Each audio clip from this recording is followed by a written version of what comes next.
we're doing good things for the environment, for the soil. We're making great beef for people. And so don't listen to the outsiders.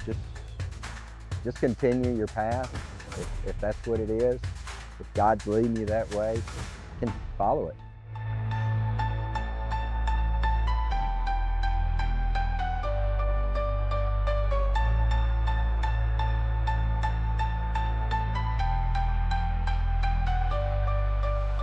My name is Jake Torres III. I am the manager of Fraley's Farm and Ranch, as well as Bayou Best Crawfish Farm and Rice Farm.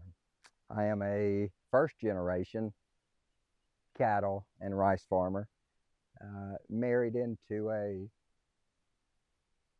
fourth generation cattle and rice farming family. Well, regenerative ag to me is trying to do something to help the soil and help the environment. All in the same way, producing a healthier, cleaner animal.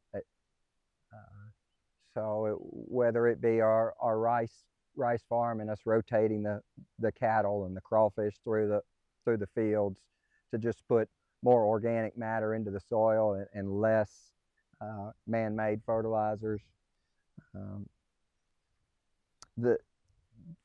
We try and do things like that where we're not relying on man-made fertilizers and soil inputs. So to me, regenerative ag is trying to get away from that and doing things with the cattle and with the crawfish to provide the nutrients, natural nutrients, to make a richer, healthier soil. So it started out with the cattle. The cattle were slowly, over time, we changed from big pastures, constant grazing, constant overgrazing, just basically leave them there the whole time, to where we realized what we were doing to the soil. We realized what the soils are requiring. All of a sudden, we saw the invasive species, the weeds that were coming up, and that told us our soil was a weak and depleted soil.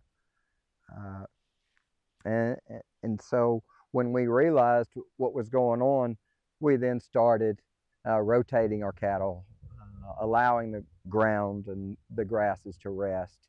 And just over time, we've cut our fields down in half, and then try and do it in half again. And we're just constantly trying to tighten our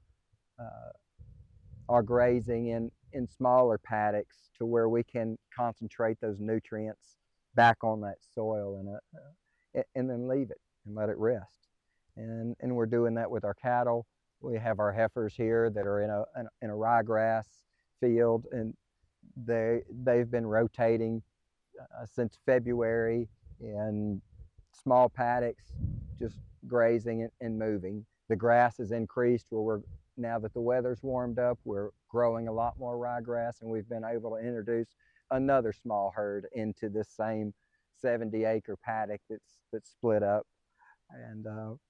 And we know all it's doing is making the soil. We see each year the benefits. We're not putting fertilizers on this ryegrass to grow. It's growing, and it's healthy. You can see that, and the cattle are doing well. But we have to attribute it all to the constant rotation. We do it as well in the summer with a sorghum Sudan mix, and it's a constant graze, but it's also relax. We give it plenty of time to rest throughout the cycle, and also putting plenty of organic matter back. And then with our rice operation, we're raising our rice crop, harvesting our rice for human consumption, and then bringing in the crawfish aspect right behind it. The crawfish are eating all of the stubble and eating all kinds of fish and other organic materials and items that are in there, and in return they're fertilizing the soil for us, and they're dying in there just like anything else. And so we have their fertilizer, we have uh, their shells and every them decomposing in the soil and basically just building our soil type and soil matter back up. And and then we'll let it rest. We'll bring in whatever the spring grass comes in, great grass, healthy grass, and then we'll run the cattle through it. And my advice is don't give up. I mean, there's going to be plenty of naysayers. It's unbelievable how many people still to this day. I'm not saying that our operation is the best and the most efficient, but it works, and, uh, and and we make a little bit of money. Not going to say we're Fortune 500. I wish we were, but it's a great life, and and we're doing good things for the environment, for the soil. We're making great beef for people.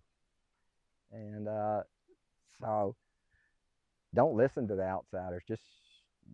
Just continue your path. If that's what it is, if God's leading you that way, can follow it.